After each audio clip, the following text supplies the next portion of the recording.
రాష్ట్ర మంత్రివర్గంలోకి తీసుకోకుండా బీజేపీ కుట్రలు చేసే కార్యక్రమాన్ని తీవ్రంగా ఖండిస్తూ ఉన్నాను నేను. వారు ప్రత్యేకంగా రాష్ట్ర భారతీయ జనతా పార్టీకి సంబంధించిన నాయకత్వం,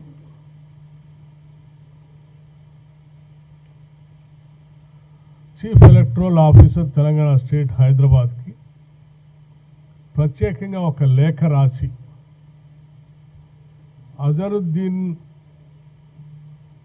అజరుద్దీన్ గారిని రాష్ట్ర క్యాబినెట్లోకి కాంగ్రెస్ పార్టీ ఆలోచన మేరకు ప్రభుత్వంలోకి ఆయన మంత్రివర్గంలో తీసుకుంటున్నారు అని పత్రికల ద్వారా తెలిసింది.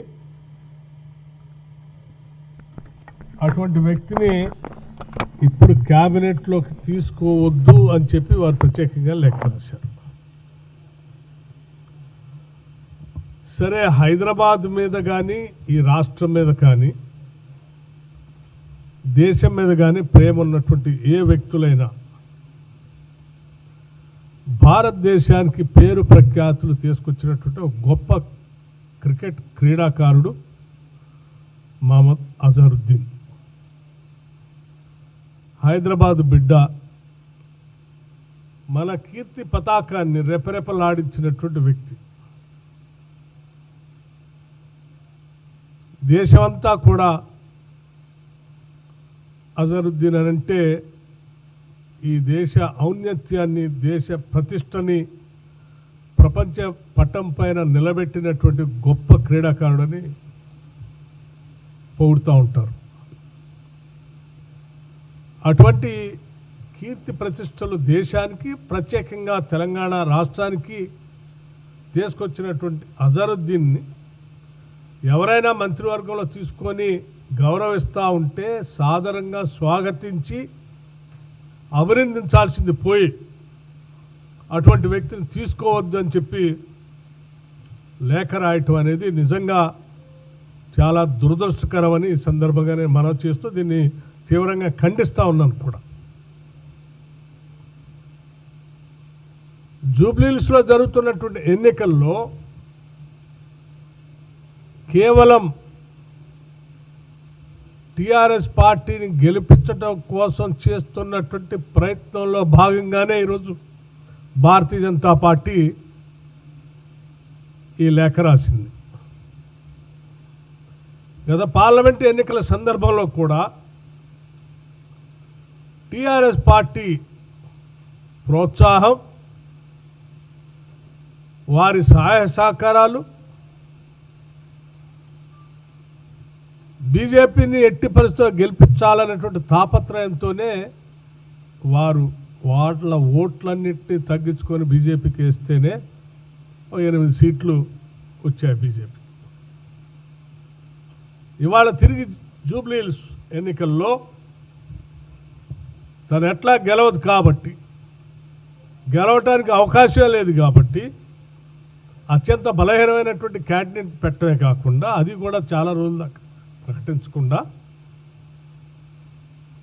టీఆర్ఎస్ని ఏదో రకంగా గెలిపించాలి, ఆ ప్రయత్నంలో, ఆ కుట్రలో భాగంగానే ఈరోజు అజరుద్దీన్కి మంత్రివర్గంలో స్థానం కల్పించొద్దు, అలా కల్పిస్తే ముస్లిం మైనార్టీలుకి మేలు చేసినట్టు అవుతుంది, ఆ కార్యక్రమం జరగొద్దు అనేటువంటి ఒక కుట్ర ఇండైరెక్ట్గా కనిపిస్తూ ఉంది. నేను చాలా స్పష్టంగా అడుగుతా ఉన్నాను, ఒక విఖ్యాత క్రీడాకారుడికి మంత్రివర్గంలో అవకాశం కల్పించటం కేవలం ఈ రాష్ట్రంలో ఉన్నటువంటి, దేశంలో ఉన్నటువంటి క్రీడాకారులకే గర్వకారణం కాదు.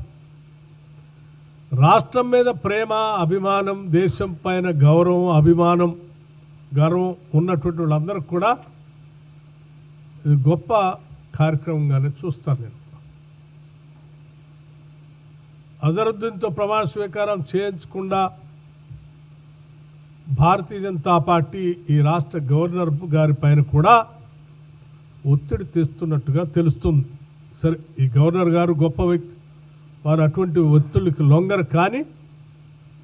కానీ భారతీయ జనతా పార్టీ సాధ్యమైనంత వరకు ఆ ప్రయత్నం చేస్తూ ఉంది.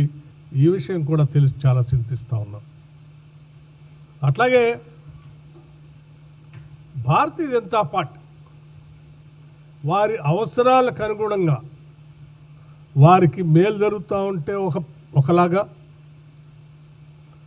అవతల వాళ్ళకి నష్టం చేయాలనుకుంటే ఇంకోలాగా వారు చేసేటువంటి కార్యకలాపాలన్నీ కూడా ఈ దేశంలో ప్రజలు గమనిస్తూనే ఉన్నారు.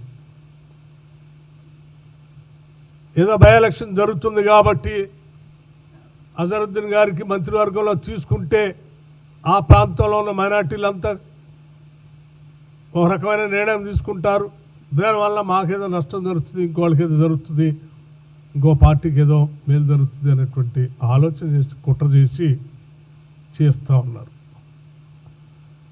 బై ఎలక్షన్ జరిగేది జూబ్లీ హిల్స్.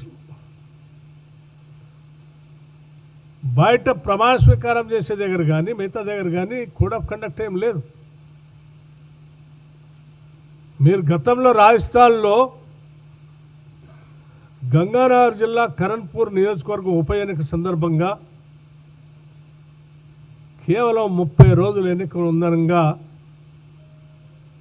అక్కడ ఉన్నటువంటి ఆ ఎన్నికల్లో పోటీ చేసే కరణ్పూర్ శాసనసభ నియోజకవర్గంలో పోటీ చేసే అభ్యర్థిని మీరు నేరుగా ఆ అభ్యర్థిని మంత్రివర్గంలో తీసుకొని ప్రమాణ స్వీకారం చేపించినటువంటి వాస్తవ పరిస్థితులను మర్చిపోయారా అని నేను అడుగుతూ ఉన్నాను.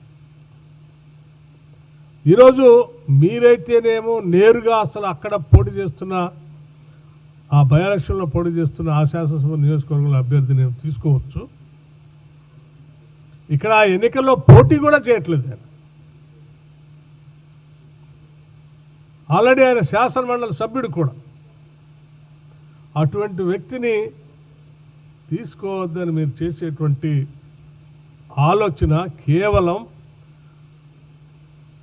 బీఆర్ఎస్ పార్టీకి మేలు చేయటం కోసం చేస్తున్నటువంటి కుట్రగానే నేను చాలా స్పష్టంగా చెప్పదలుచుకున్నాను. దీని ద్వారా మరొక్కసారి సరే గతంలో ఎట్లాగూ ఆ పార్టీకి సంబంధించినటువంటి కల్వకుంట్ల కవిత గారు చాలా స్పష్టంగా చెప్పారు. బీఆర్ఎస్ పార్టీ బీజేపీతో కలిసిపోయింది, మెర్జ్ చేయటం కోసం కూడా ప్రయత్నాలు చేశారు, అందుకే వాటన్నిటిని కూడా నేను బయట పెడుతున్నాను కూడా వారు చెప్పారు. మరొక్కసారి మీరు ఆ వాస్తవ పరిస్థితులు నిజమే అని చెప్పి ప్రక్రియ ఈరోజు టీఆర్ఎస్కి మేలు జరగటం కోసం చేస్తున్నటువంటి పనితో ఇవాళ టీఆర్ఎస్ బీజేపీ కలిసిపోయి ఈ రాష్ట్రంలో రాజకీయ పోకడికి ప్రయాణం సాగిస్తున్నారనేది దీని ద్వారా స్పష్టంగా అర్థమవుతూ ఉంది. మీరు ఎన్ని కుట్రలు చేసినా కుతంత్రాలు చేసినా కాంగ్రెస్ పార్టీ మూల సిద్ధాంతమైనటువంటి విధానపరమైన ఆలోచనలతో సమాజంలో ఉన్నటువంటి అన్ని వర్గాల వారిని కూడా మంత్రివర్గంలో సమాజమైనటువంటి సమాన అవకాశాలు కల్పిస్తూ పాలనలో భాగస్వాములు చేయటం అనేది కాంగ్రెస్ పార్టీ మూల సిద్ధాంతం. దాన్ని చేసుకుంటూ ముందుకు పోతుందని చెప్పి చాలా స్పష్టంగా చెప్పడం కోసం ఈరోజు గాంధీ భవన్ నుంచి నేను సమావేశాన్ని ఏర్పాటు చేశాను. అజరుద్దీన్ గారిపై చేస్తున్న ఈ కుట్రలను తీవ్రంగా ఖండిస్తూ ఉన్నాను కూడా.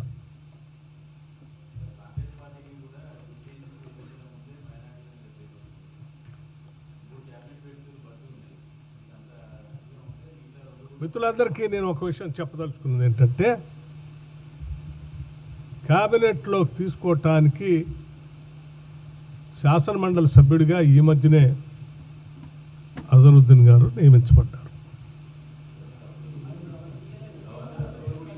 అంటే క్యాబినెట్ నిర్ణయం చేసి పంపించారు. సో ఇంతకాలం ఎందుకు చేయలేదు ఇప్పుడే అంటే, ఇప్పుడే మేము నిర్ణయం చేసాం. గతంలో చేసినటువంటి అభ్యర్థులకు సంబంధించిన సమాచారం ఏం జరిగిందో మీకు తెలుసు. అందుకే కొత్తగా మళ్ళీ ఇంకో నిర్ణయం తీసుకొని ముందుకు పోతా ఉన్నాం. ఇది సమయం వచ్చినప్పుడు తప్పనిసరిగా ఎప్పుడు ఏది చేయాలో పార్టీ పరంగా ప్రభుత్వ పరంగా తమ నిర్ణయాలు చేస్తుంది.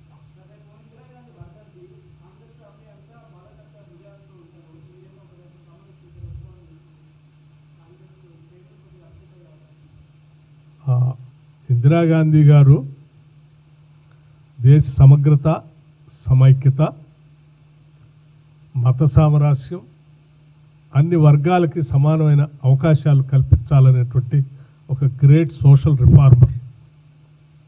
వారు డెఫినెట్గా ఇటువంటి నిర్ణయాల పట్ల హర్షిస్తే తప్ప బాధపడదు.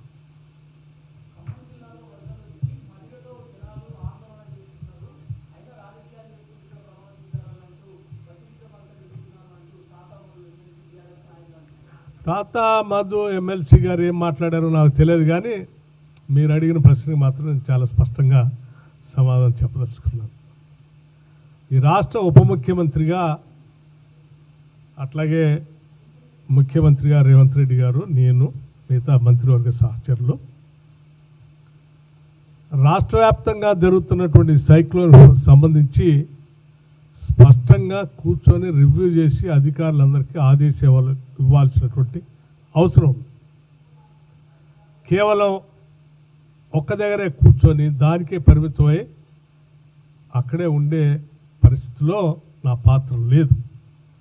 మదర్తో పాటు రాష్ట్ర వ్యాప్తంగా కూడా చూడాల్సిన బాధ్యత ఉంది. కాబట్టి ఆ పని స్పష్టంగా నిర్వహించడానికి గౌరవ ముఖ్యమంత్రి గారు రేవంత్ రెడ్డి గారు, నేను, మిగతా మంత్రివర్గ సహచరులు 24/7 దీన్ని డిక్లేర్ చేసిన దగ్గర నుంచి కంటిన్యూస్గా మానిటర్ చేసుకుంటూ ఈ పని కార్యక్రమం చేసుకుంటూ వచ్చాను. బహుశా మీ అందరూ తెలుసో లేదో, బహుశా మీరు ప్రస్తావించిన వ్యక్తికి తెలుసో తెలీదో, నేను అదే రోజు అక్కడ మదరెళ్ళి ఆ సైక్లోన్ ప్రకటించిన రోజే అక్కడికి వెళ్ళి ఆ ప్రాంతాలన్నీ తిరిగి అధికారులందరితో సమీక్ష పెట్టి వాళ్ళకి బాధ్యతలు చెప్పి మళ్ళీ తిరిగి రాష్ట్ర బాధ్యతలు తీసుకోవడానికి ఇక్కడికి వచ్చి చేసుకుంటూ వచ్చాను.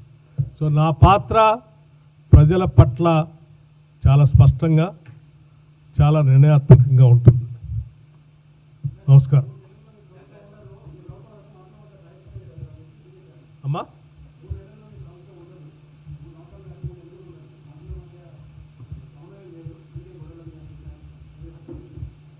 సరే, అవగాహన లేనటువంటి కొద్దిమంది ఏదో మాట్లాడుతూ ఉంటారు.